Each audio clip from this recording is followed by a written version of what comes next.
Thank you for listening to the ThePPod from the Somerset Safeguarding Children Partnership. Please note, due to the nature of this podcast, themes relating to the abuse and neglect of children are discussed, with the content being designed for an adult audience for educational purposes in order to protect children from harm. Therefore, listener discretion is advised and the content unsuitable for children. Welcome to the ThePPod.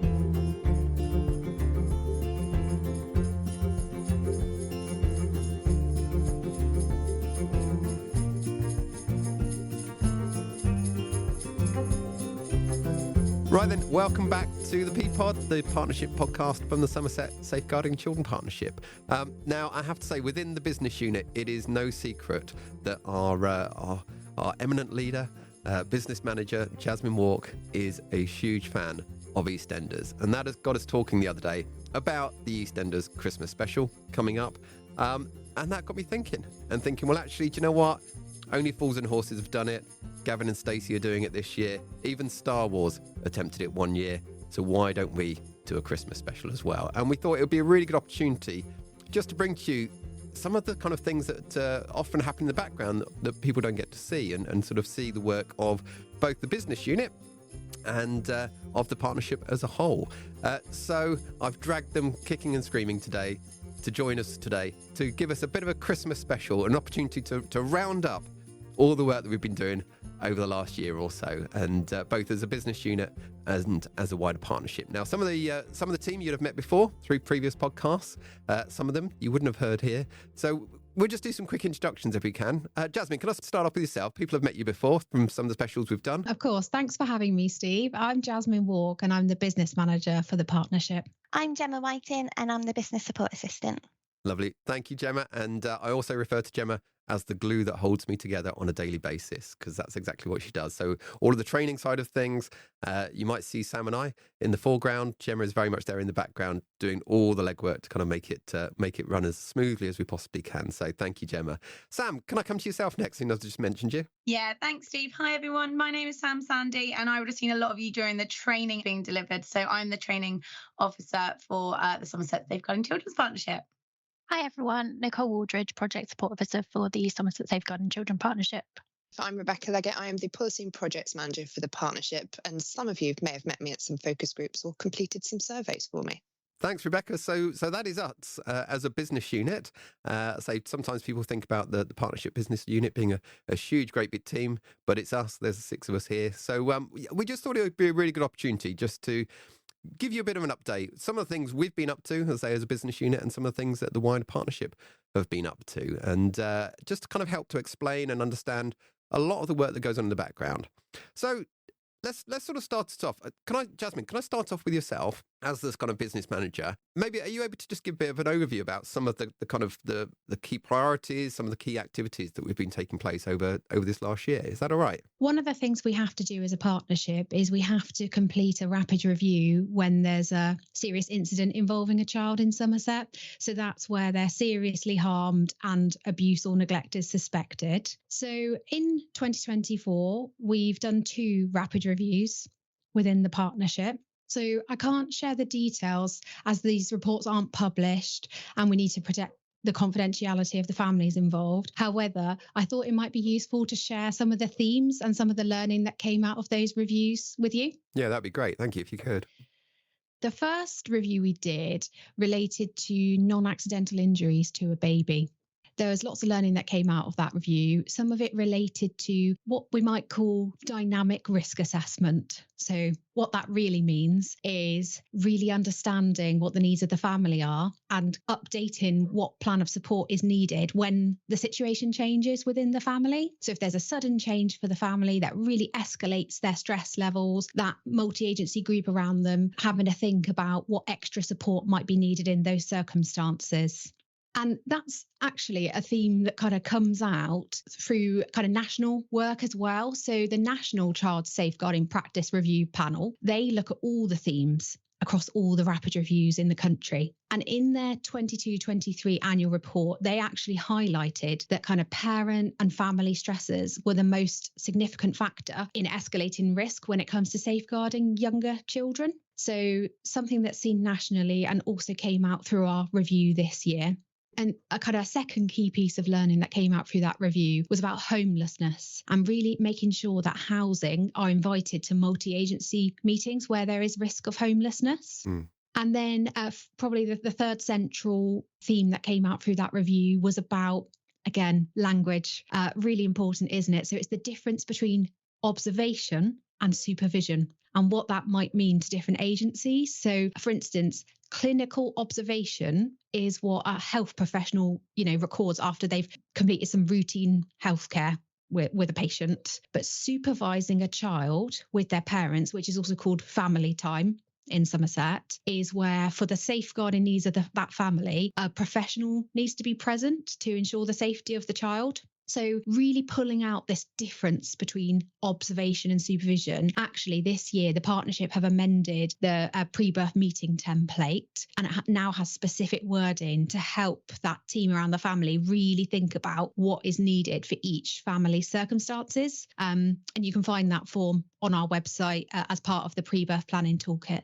Sadly, we do know continuing is that theme nationally around that harm to very young babies sometimes, which I say, sadly, we are seeing. I think just picking up on that for a minute, I know one thing that you were really sort of driven to do this year was kind of looking at the patterns. And Rebecca, I know that you did some work previously about looking at the patterns around non-accidental injuries, and we had the thematic review some time ago now where we sort of identified these sort of patterns of incidents escalating over the summer period. Jasmine, I know you were really keen this year to be proactive around that and sort of looking at those kind of stress factors and putting in place as much as we possibly can, sort of preempting that sort of summer period of time and those kind of additional risks. Do you want to talk about that for a moment?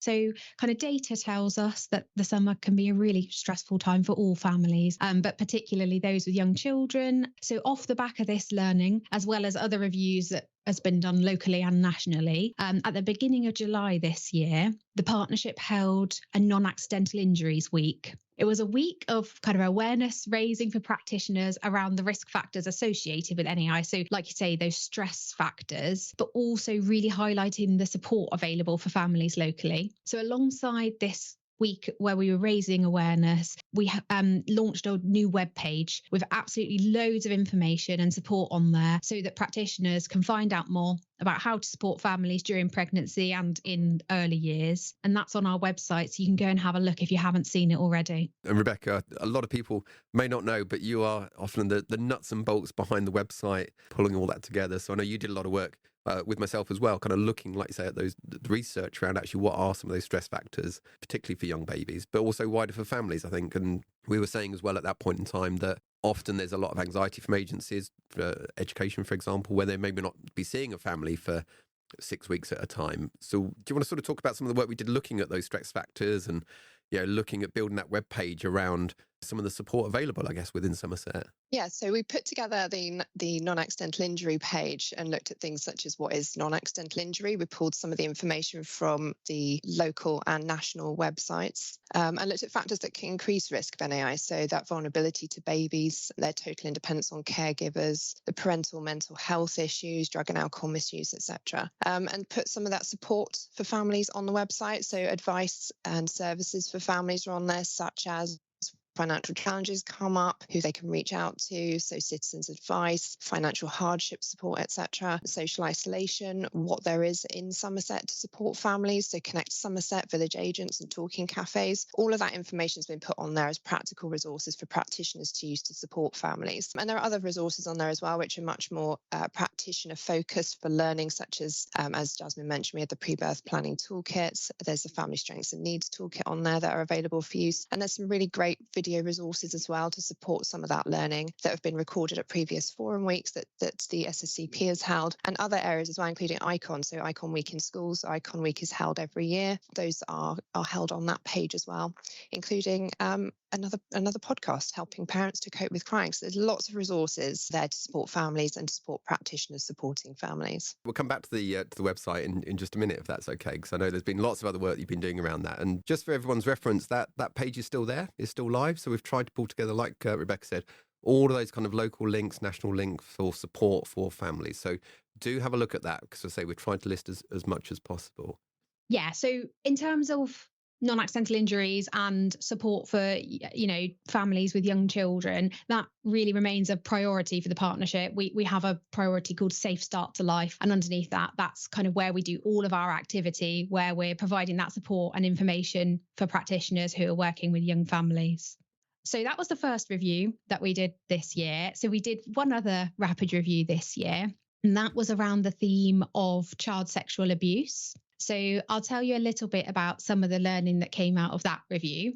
The kind of first central piece was about making sure that practitioners are able to recognise the possible signs of sexual abuse and the really wide range of ways that it can present itself. Secondly, what came through the review was about the importance of the voice of the child and understanding their lived experiences. And actually, again, this links to a national report because the importance of the child's voice has been explored in just a very recently published report by the National Child Safeguarding Practice Review Panel. It was published in November 2024, and it's a deep dive into learning from incidents of child sexual abuse within the family across the country. And that report made a number of recommendations for the government and for local safeguarding children partnerships to implement to make sure that it's kind of on the agenda locally and nationally and the right support is in place.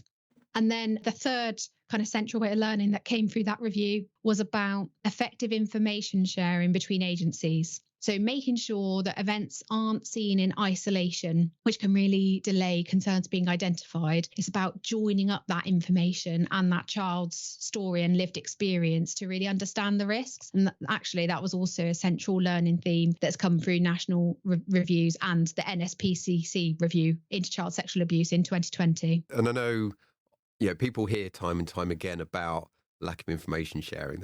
Just to be clear around that, one of the things that we're really keen with as a partnership is to really hone down into that, because in a way, sort of these broad blanket statements of lack of information sharing or lack of joint up don't actually help us to improve anything. So I know a lot of the work we've been doing is really trying to hone down, specifically what is it we're talking about. If we're talking about a lack of information sharing, what is that? What does that look like? Is that information systems, databases, practitioner to practitioner, isn't it? So I think, I think when people hear statements like information sharing, I guess it's just that bit of a reassurance that actually we're really trying to deep dive exactly what does that mean.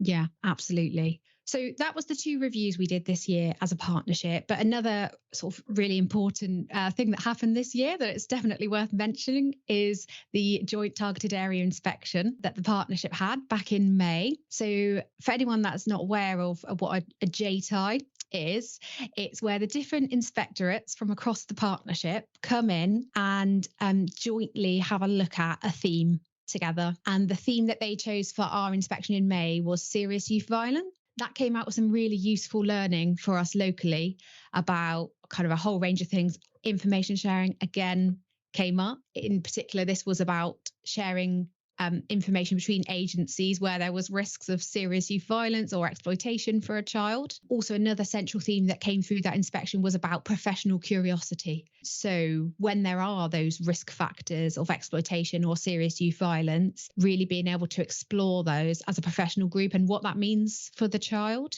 Another key thing coming through the inspection was the high rate of exclusions in Somerset, which we know is a risk factor for children in relation to serious youth violence. But if you're interested in the inspection and you want to have a look at all the 12 areas for development that were identified, the full letter is published online. You can kind of search Somerset JTI letter and it will come up. And it also talks about the strengths locally as well. And I know there's going to be lots of work going forward with that, isn't it, into 2025 and lots of activity around it. Oh, definitely. The work has started already. Lots of work going on. So since the inspection took place back in May, the partnership have created a multi-agency action plan to address all the areas for development and also build on all the existing strengths we have locally. Probably a couple of things that would be useful to tell you about kind of parts of that action plan. So last week, we held a child exploitation and serious youth violence conference in Somerset. It was led by Somerset Council, but we had lots of multi-agency partners attending. And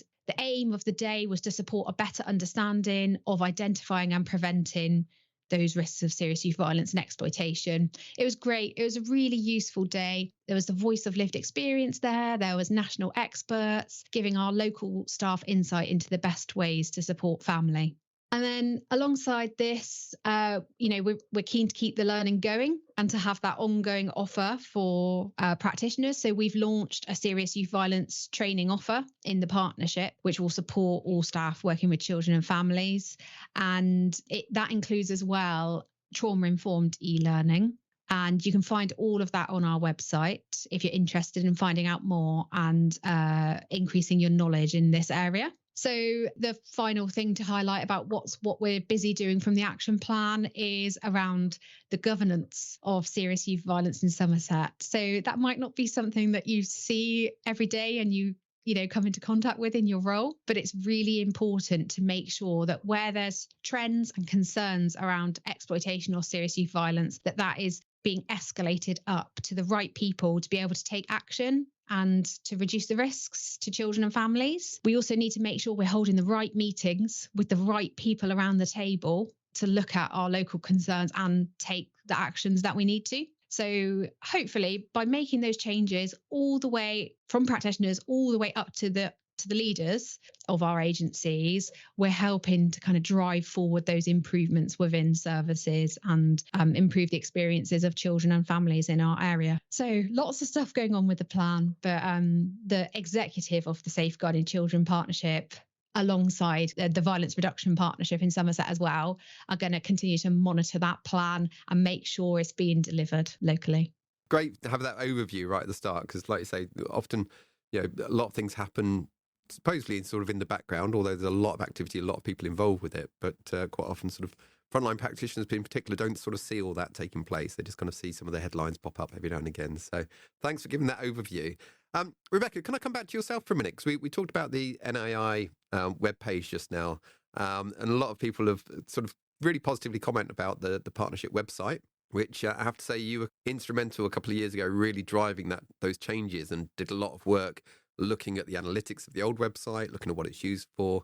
A lot of the design styling is sort of a lot of your creativity that came out from that. And people, again, see changes to the website and sort of new web pages and things. Often that's sort of down to yourself pulling that together. So we talked about the NEI webpage. I know there's kind of a couple of others you've been particularly focusing on. I think just picking up from what Jasmine was just talking about the serious youth violence. Do you want to kind of talk about that and any other web pages you've been developing? Yeah, we've done quite a lot of work from for those that remember, our very old website, which was a bit of a kind of a list of things. It was a little bit difficult to find what you were looking for on occasion. So we did quite a lot of work in 2023, I think it was, that it was launched, April 23, for the current website to make it just more accessible and much more of a tool for practitioners to make sure that practitioners can access information as quickly as possible and it's as relevant as possible and as up to date as possible.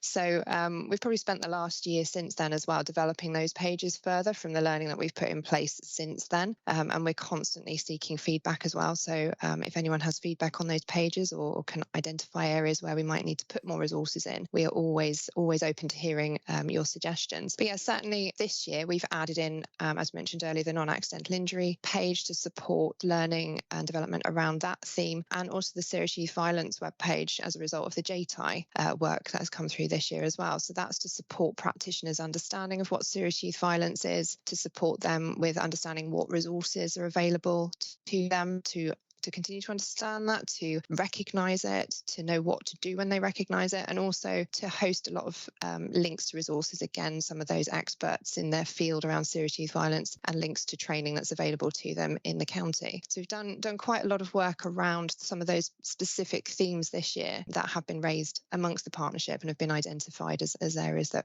practitioners need some additional support on. Obviously, we're a small team.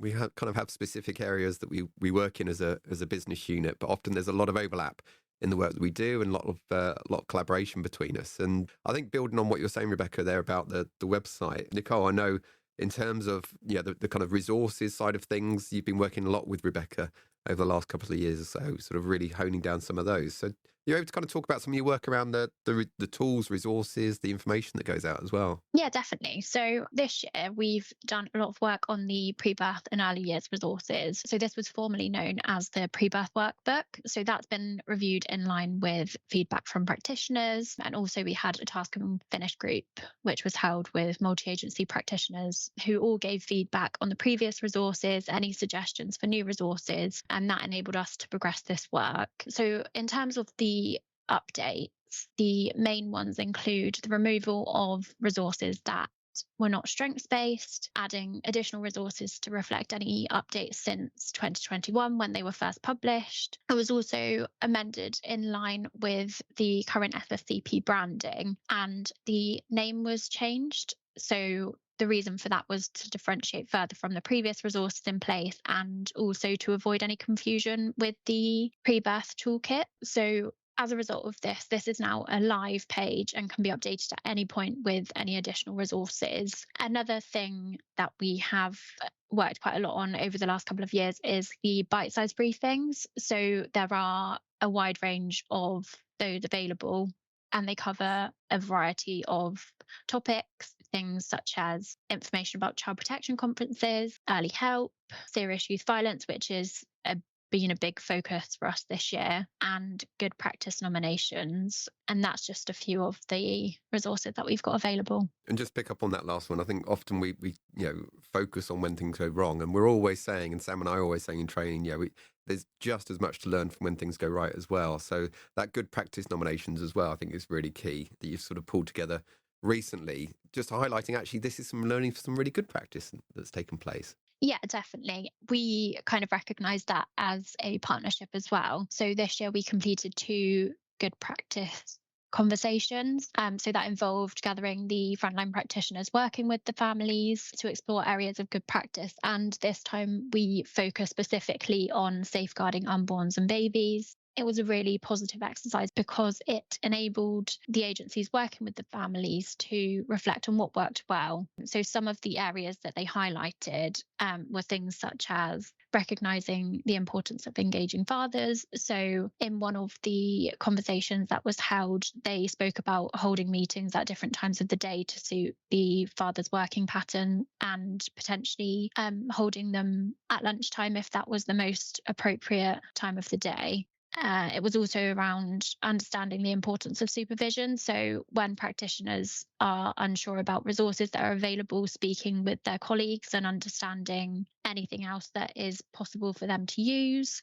Another very key focus was the importance of information sharing, which again has been a very big feature in the partnership this year. So they discussed holding regular meetings to share information and as a result kind of update any plans in accordance with any new risks or anything that had been mentioned over the previous period of time. Yeah, I think it is very important because, as you say, Steve, a lot of the time we do focus on the learning rather than the good practice, but it's really important that we do kind of empower practitioners to think about what works well and how that can impact on children and families in Somerset. Rebecca, just to pull you into the conversation as well, because obviously between yourself and Nicole, you work really closely, particularly around some of these updates that Nicole just been talking about. I know you, between the two of you, you've done a lot of practitioner feedback groups and that consultation. Can you sort of talk about that, what that looks like?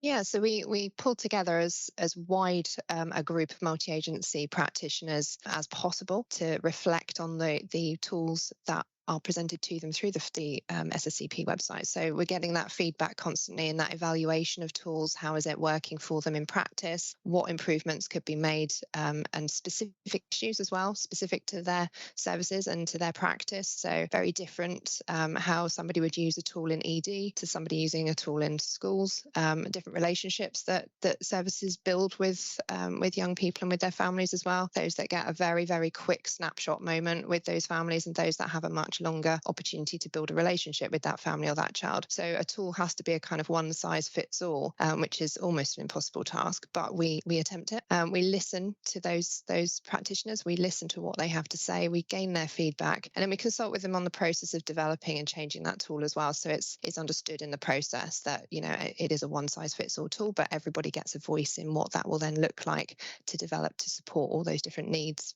And that's, again, continuing work, isn't it, into next year, kind of looking at having a set of tools and resources, which is great, but recognising, and one thing that Working Together talks about, and the last major update in 2023 was talking about understanding differences, appreciating differences as well. And I know that's a lot of work we're trying to do at the moment, is look at, like you say, some people in some roles may have a lot of time to invest in families, sit down, complete some of these tools, resources with them.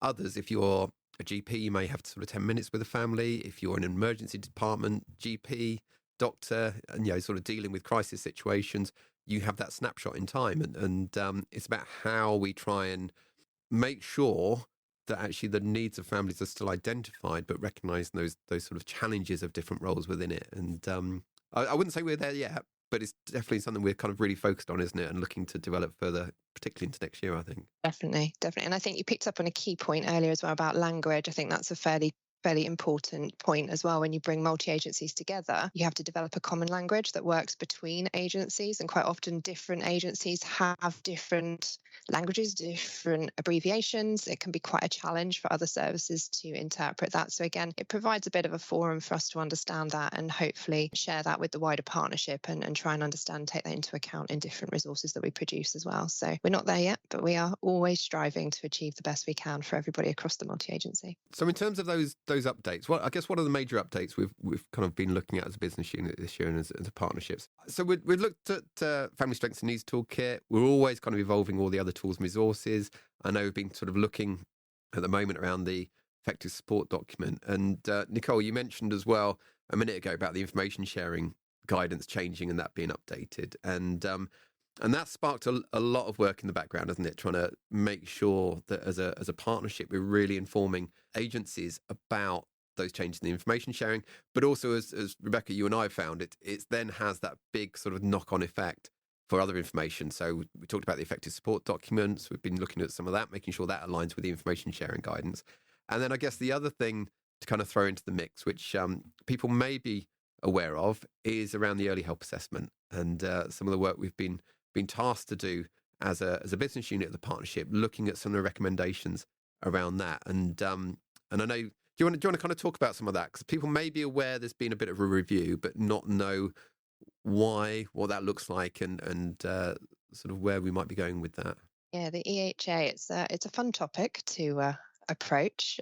Certainly, it's been an interesting year looking at the early help assessment with the multi-agency and predominantly with the multi-agency as well. It is a multi-agency tool for early help assessment of families' needs. We've undertaken multiple surveys and focus groups talking specifically to agencies that use this as a commonplace tool, but also those that don't use it that regularly. They might only use it once a year. They might not use it even that regularly. The feedback that we've had from those focus groups has been really interesting. So one of the key things we wanted to understand was how the tool is actually being used by multi-agency practitioners. And we had feedback from those surveys and focus groups that as a primary use, when asked the question, what is the primary use for the tool, 68% said they used it as referrals into children's social care. So 68% of use of the early help assessment as it stands is to use as a referring into or request for support from children's social care. It's a bit more difficult to understand how it's used as an early help assessment tool because it's not recorded anywhere, but the understanding is more from those conversations that it is less primarily used as an assessment tool for early need and used for early help. And it's also used as a request for support for inclusion and occupational support as well. So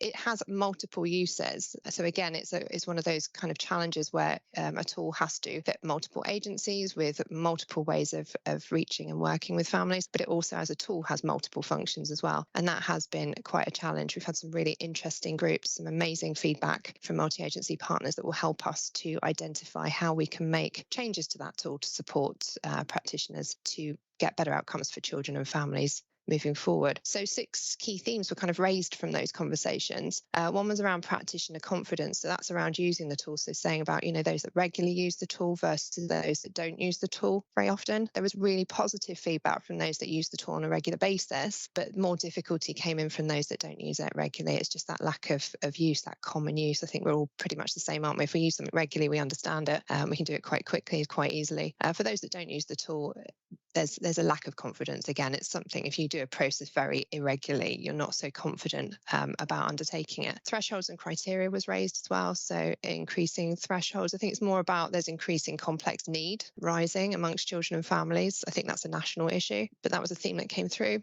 Information sharing. It's a pretty common topic that comes up in national and local reviews, so it wasn't a surprise. And issues and concerns around the consent section of that early help assessment as well were raised. The impact on capacity, again, that's ability to complete the tool. Something that probably most people will understand is the length of the tools that we have is quite often a bit of a challenge. Again, for those with very, very squeezed amounts of time that they're working with, those families, they have very little time to complete these tools, and there are multiple tools that are required to complete.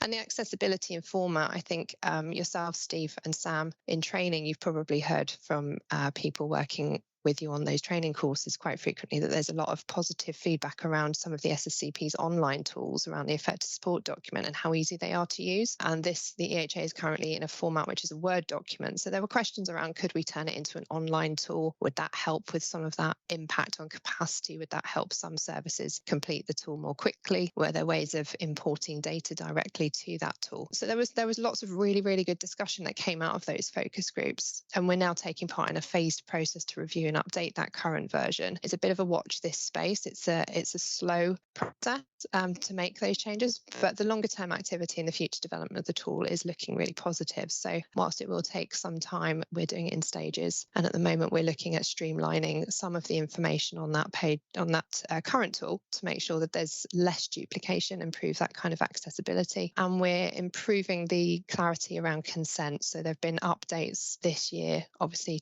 to working together. It was end of 23. And then we had the information sharing advice for practitioners providing safeguarding services for children and young people in May 2024. So those have all had impacts as well on what we can do to improve the early help assessment and improve some of that interaction, ability to fill that in for our practitioners across the multi-agency. Yeah, just with that, just a bit of clarity. So there is going to be an update to the early help assessment very, very shortly, possibly by the time this podcast episode goes out.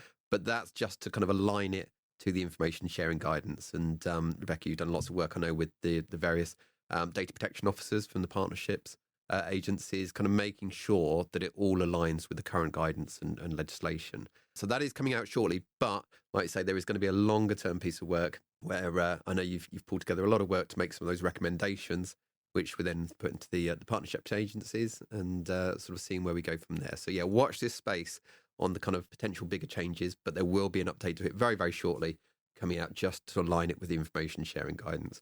And Rebecca, just on the information sharing guidance, so we've mentioned this a couple of times already.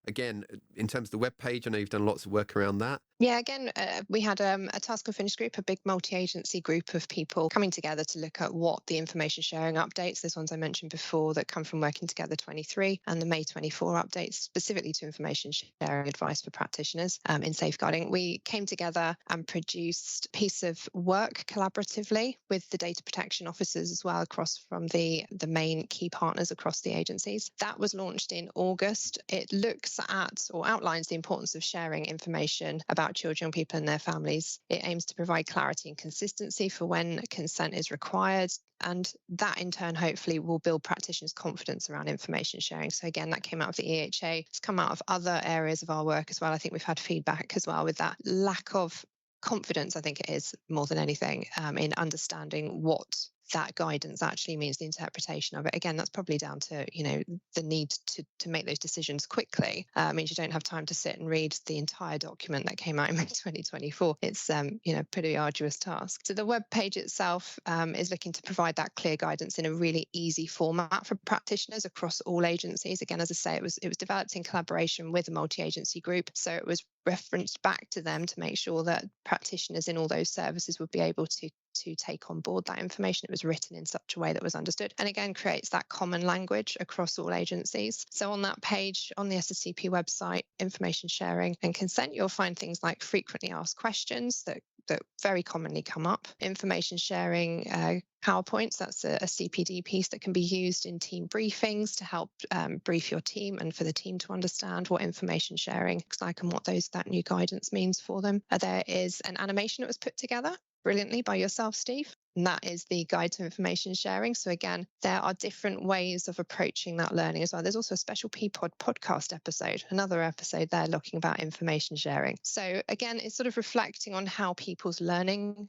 skills have changed over time as well. We're trying to develop the website and develop our resources to reach out to practitioners in as many ways as we can impart that information to them. Different people work well reading information. Some people need a video, learn that way. Some people it works with a podcast, maybe in the car or on the lunch break. And then we've got the PowerPoints as well. So there's multiple ways of taking on that information and breaking it down to help practitioners across the agencies understand what that looks like moving forward and to support them. And in 2025, we are looking to roll out a campaign to promote that page, promote that understanding of information sharing and consent even further. So again, it's another watch this space for next year. Like we say, that there have been a number of national changes taking place. Jasmine, you mentioned earlier about some of the national reviews that have taken place. We've just been talking about the information sharing guidance that was updated in April this year. But also, I guess, almost to the day at the moment, we had the last update to Working Together 2023, back in December 2023. Jasmine, are you able to kind of talk about some of the changes that have come about for us since then and some of the focus that we've had? I was thinking about that because you and I recorded a podcast on what the changes meant for us locally. And we did. Was that coming up a year ago? It is a year ago. We had a frantic just before Christmas. I think a lot of people were on Christmas leave and what have you. And we decided, right, let's get our heads together and let's put out a quick episode, a podcast special around those updates to 2023. So yeah, it was almost exactly a year ago. Wow. Well, I mean, that's a great one to reflect back to when if anyone wants to kind of do a bit of a deeper dive into what the changes mean. And I think at the moment, we're all eagerly kind of scanning the national landscape for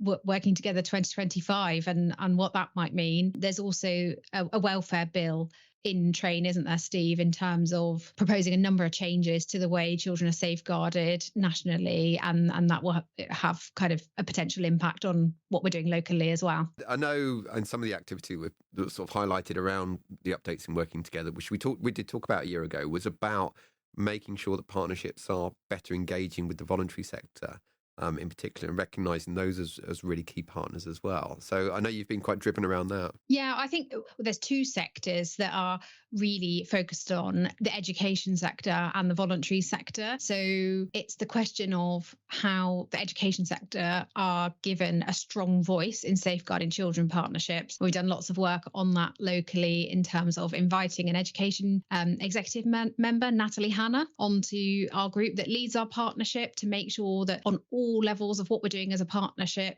there is the voice of education represented. But yeah, as you say, voluntary sector, there's really clear wording in Working Together 2023 saying that partnerships need to engage with the voluntary sector. So carrying forward that spirit, this year we actually held some events with the VCSFE. So that's voluntary. I can never say that. I'm sorry. Community.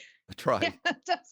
I've thrown you now. Sorry. Social enterprise. So it's the voluntary, community, faith, and social enterprise sector. Nice work. And it was fantastic to get a really wide range of colleagues along from all corners of Somerset and all types of different services and support for families. And it was great to talk to them about what they're seeing, what they're experiencing when they're supporting families, also what they find helpful and the tools that they're using or where they get their safeguarding advice from and things like that. And then also what would help them moving forward. So what they really wanted to see from the partnership moving forwards. It was great because we were able to take all of that and use it to support what we did in the later half of the year and how we were putting out the information about new tools and new resources and things like that. I was just thinking as you were talking actually about the VCSFE event that we ran. But also, I suppose around that time as well, another big focus for us was around developing the Somerset Trauma Informed Network, wasn't it? And we're currently in the process, as we record this, we're in the process of holding our December forum week around online safety. But I was just thinking, actually, around the time that we held the VCSFE event, we were also in our last forum event, which is around the Trauma Informed Network. And again, it's kind of easy for these things to be forgotten about because they weren't actually that long ago, but so much happens. So does anybody want to kind of talk about that? Because there's been a lot of work from all of us, I think, here around the Trauma Informed Network. Yeah, so it was such a fantastic week. We had a brilliant range of speakers from national experts and local agencies that have really applied like trauma-informed principles to their practice. So it was brilliant to hear how people are taking those principles, looking at their policy, their practice, the way they're working with children and families. And if you missed any of that, the videos are all still on our website, so you can catch up and have a look. Sam, can I come to yourself now? Because obviously part of the Trauma Informed Network and drive around that has been yourself, Gemma, and myself to kind of be looking at that training offer around trauma informed practice. Yes, Steve, absolutely. So yeah, we held our first Becoming Trauma Informed within Somerset training in October, which was absolutely fantastic, of having an array of multi-agencies attend. We had some really great feedback, which included elements like it definitely opened people's eyes in how they look at past experience that affect people in their lives, really helped them meeting other people, other professionals, and being able to network, and how that can really benefit their roles working with families that have experienced trauma. And others really took away elements from it as well, to say that they would do more detailed planning with partner agencies prior to engaging with families to ensure that they're not triggering them in any way, as well as being able to understand it in developing their journey. So it's not something that's all sealed up. It's about developing them further forward. So yeah, we've had some absolutely great feedback from that and attendance, and we're delighted to be hosting more next year as well. So again, for anyone who hasn't booked a space, have a little look on our websites and get those spaces booked up. I've got to agree. I was really pleased with how our first one went, and I know we're really keen to make sure there's a kind of legacy to this. So we're currently working with our partners at the moment to develop a cohort of trainers to be able to kind of expand that out wider into next year as well. But yeah, likewise, and thank you as well while we're here to Duncan Henderson, in particular from the Educational Psychology Service, who worked with us to develop that training in the first place. It's yeah, we were really pleased at how it went, and really pleased around the feedback. And obviously, you know, we've got the training side of things. Also, there's the I won't keep on about the website, Rebecca, but the website you developed around the Trauma Informed Network.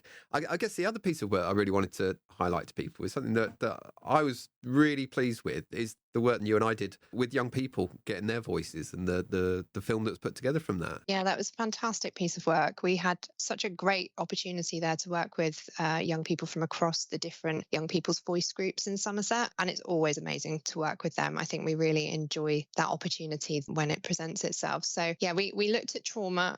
What does it mean to be trauma informed, with a group of young people who were from different groups such as the Somerset In Care Council and Youth Parliament, Somerset Youth Parliament groups. And we had a day with them talking about what trauma-informed means to them, if they understood what the term meant, if they understood what trauma might mean to them in their lives as well, and had a really good opportunity as well to work with them, to ask them to talk about trauma and to then put that into a film which was in their voice, to impart what their experiences are, and put that together on what does it mean to be trauma informed, to support the whole campaign to look at trauma informed Somerset. And it was an amazing day. The kids brought together some fantastic pieces of work. They wrote certain pieces as well themselves, based on sometimes their own experiences as well, of their early childhood experiences, and they shared that with us. We're really grateful for the work that they did with us.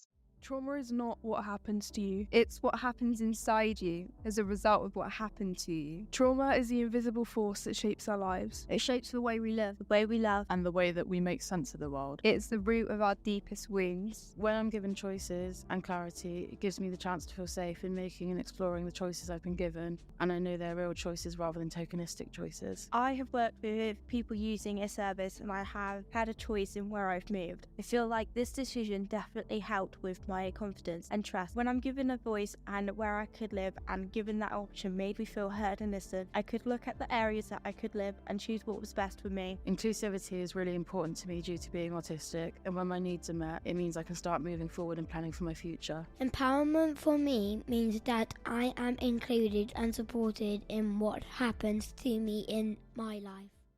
That's all on the website, as you say. We've got a lovely little part of the SSCP website that's dedicated to the Trauma Informed Network in Somerset. And on that front page in that section is that video. So I would absolutely recommend anyone to go and have a look at that. As I say, it's in the voices of those young people. And we are truly grateful that we have that opportunity to work with our young people in Somerset and gain that insight from them and get their endorsement, I guess, as well, of supporting a lot of our campaigns and a lot of our work. Yeah, absolutely. They were brilliant, and it was a great day. And again, sort of reflecting back on the year, you know, a huge thank you to Fee and Kate and Paul in particular from the participation team within the local authority who worked with us on that one. And I say Paul in particular because Paul was instrumental in sort of pulling all those strands together into that final video, which was, something that I'm really proud of. He did a fantastic job. He does. He's fantastic at pulling that together, as you say, pulling all those elements together and really setting the tone right, pitching it perfectly. So yeah, massive thank you to that team for supporting our team in producing that video. Yeah, definitely. So we've got we talked about the trauma-informed awareness trainings we're doing at the moment, Sam, rolling that out further into next year. Jasmine, as well, you mentioned, obviously, we've got the e-learning, which we've developed and on our webpage now, alongside the serious youth violence e-learning as well. And Sam, as I say, often people see, particularly you and I, sort of as a bit of a face of the partnership. But again, a lot of work going on in the background around that, not just kind of developing all the materials all the time. But the other thing I wanted to highlight was something that in particular you've really kind of taken the lead on, which is about our CPD accreditation.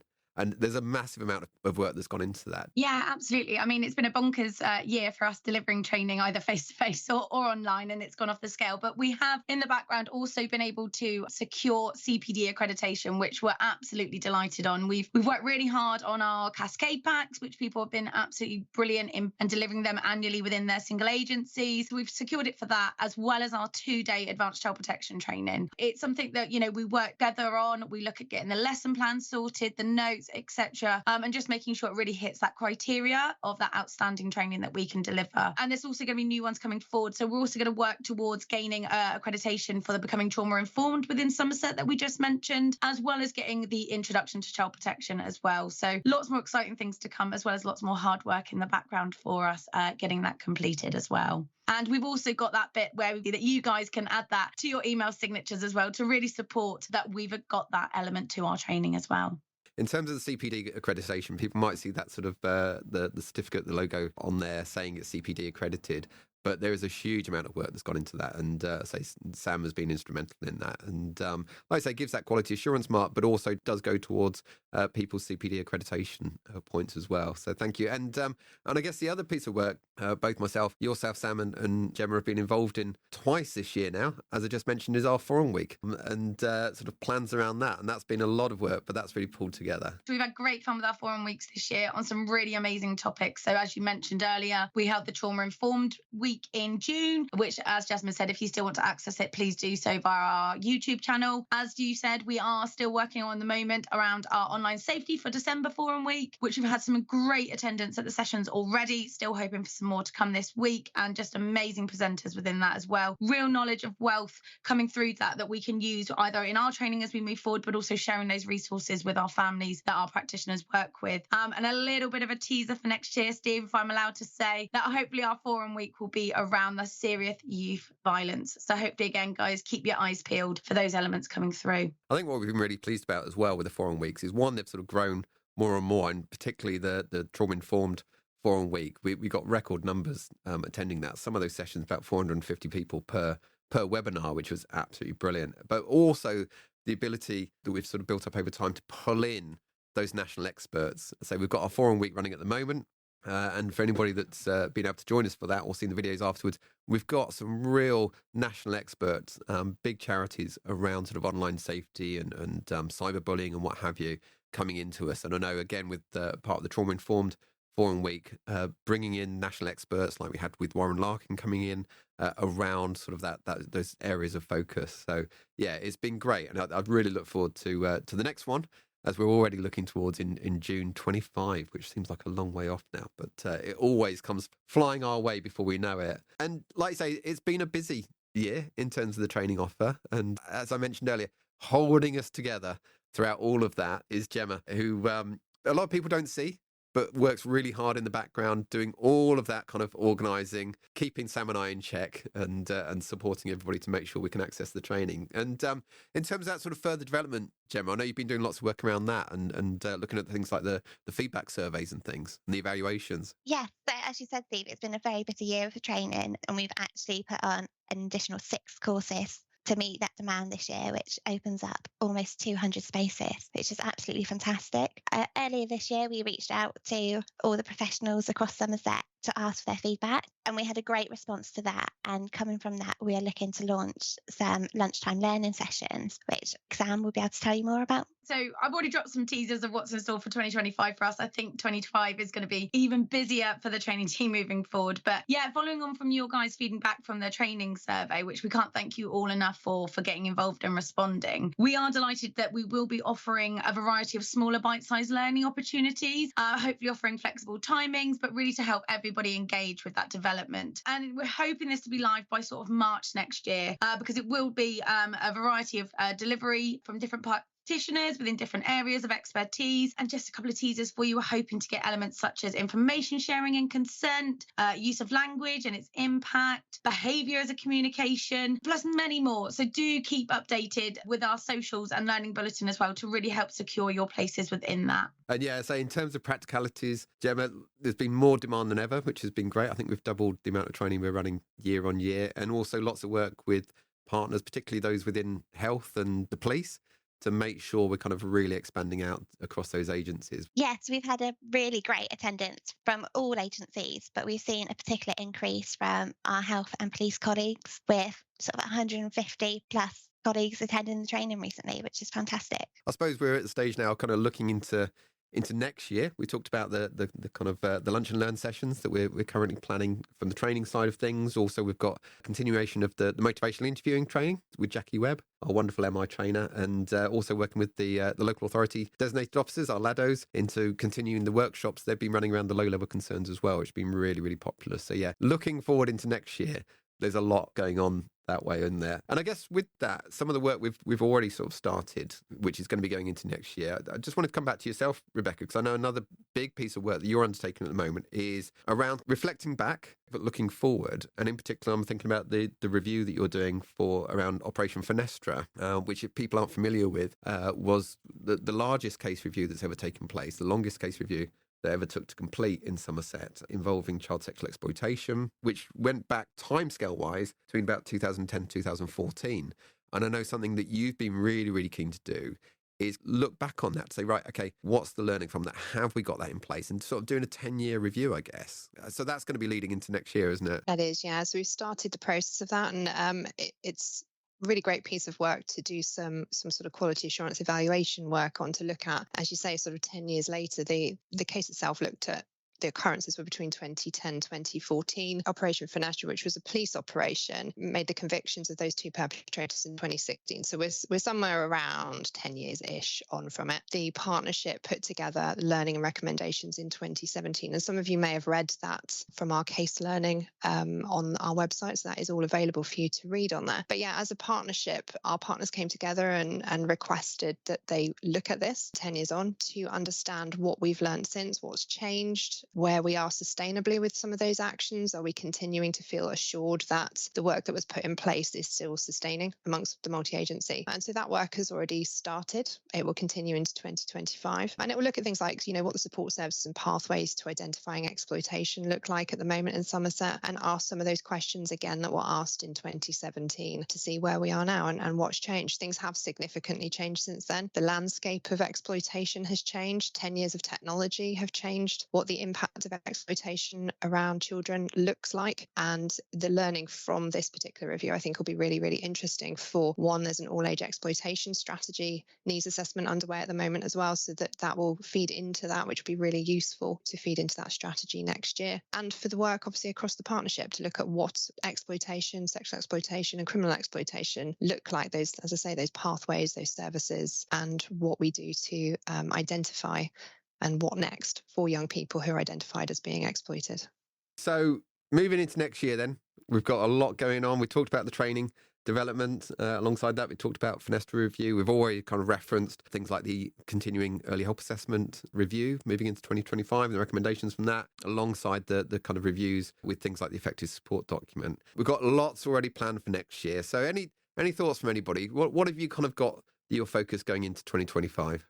We've got the exciting changes, Steve, to the Cascade pack. So obviously we know that there's always been some technical difficulties along the way with the packs being downloaded from people. So we've tried to make it as easy as possible, and we're going to be making that access a lot easier online for people to be able to get. But the most exciting thing for everybody is that if they are attending our 2-day advanced child protection training or the update, as long as they're in the required timeframes, they will be able to access those for free as of April 25. So I think that's going to be a big change for everybody to make those packs more accessible and making sure that we are keeping up to date in Somerset with our annual training. Yeah, frantic work in the background, although we're kind of looking at that going live from April. Already lots of work in the background to kind of look at the website and the members log into that. And like I say, not only will the Cascade packs be free for those that attended the advanced courses, but also it means that we can keep them always kind of up to date. So if any changes take place in legislation, guidance, or anything like that, we can amend them. So it's always a kind of live presentation. So you're not kind of relying on one that potentially could have been produced sort of almost a year before, because things do change all the time. Thanks for that, Sam. Jasmine, what about yourself? What have you got going into 2025? Well, as I mentioned earlier, we've done some reviews this year, and we also had the JTI. So there's lots of work underway going into 2025 to implement the learning and make sure we're kind of delivering improvements for frontline practitioners in Somerset who can then support children and families better. Thanks, Jasmine. Nicole, what have you got going on? We're always trying to update the resources and make sure that they are in line with current guidance and any updates that are required. So I think that will be a big focus, just making sure that the website's all up to date, continuing to strengthen the resources that we have available for practitioners in Somerset. Thanks, Nicole. Gemma? So I think 2025 is going to be another very busy year for training. So our focus is on supporting everybody and getting them onto their training within their desired time frames. Rebecca, is there anything else you wanted to add in for 2025? Obviously, the EHA consultation is going to be going on, the Fenestra, the exploitation strategy. There's quite a few things to look out for in 2025, and some amazing work from this team as well. So look out for, particularly Gemma and I are looking at our social media campaigns. So hopefully we'll start to be seen a little bit more online as well. Thank you. Sam, anything else you wanted to add in? No, just again, continuing to offer lots of variety within our training packages, and hopefully seeing more of the multi-agency attendance. It's been fantastic this year with lots of engagement, conversations, as well as feedback. So also us just keep developing those changes from the feedback that we get given. Yeah, definitely. And I guess the only other thing to add in for 2025 is, of course, we will be continuing here with the ThePPod. I think that's the other thing that we've been really pleased about this year, is the fact that this has really taken off. People have really tuned into it, provided lots of really positive feedback, which we really appreciate. I think just kind of give an idea around that, we've been really blown away by how much engagement there've been. And we've now, I think it's been running just over a year now, and we've had about 8,500 downloads of the episodes, which has been absolutely brilliant when you think about how we're kind of getting information out and what it would take to run training workshops to get that information out to so many people. So, yeah, we are going to be continuing that next year. We've got lots of conversations taking place, already doing lots of recordings coming up as well to bring you into the new year. So thank you so much, everybody, for listening, for tuning into it. We really do appreciate it, and we hope it's been really useful for you. So there we are. Bit of a roundup of 2024, looking into 2025. Guys, thank you so much for joining us today. Hopefully that's been useful for everybody, just to kind of get an understanding of all that work in the background. If we don't speak to you before, we hope that you all have a safe Christmas and New Year, and look after yourselves. And whilst we recognise that often it is a time of celebration, it is also often a time of some real stresses for some families. And we also recognise that while a lot of people are enjoying turkey dinners and sitting around fires and all that sort of thing, there are a lot of people out there who are working very, very hard throughout the night to make sure that children and young people are safe. So for all of those services across all of our partnership agencies, thank you so much for all the work you do and continue to do. And we'll keep working to try and keep children and young people in Somerset safe. So thank you very much, guys. Take care of yourselves, and we'll catch up very shortly in our next forum event, which is taking place in a few hours' time. Steve, just to check, You're recording this using some software, yeah? Because there's no recording in this meeting. I thought that halfway through. Have we not recorded it? Doing it again. Have we not recorded I it? just noticed, was like, oh no, I'm not doing it again. Have we not record? Oh, didn't anybody click record? Steve, I hope you're winding us up. Don't even joke.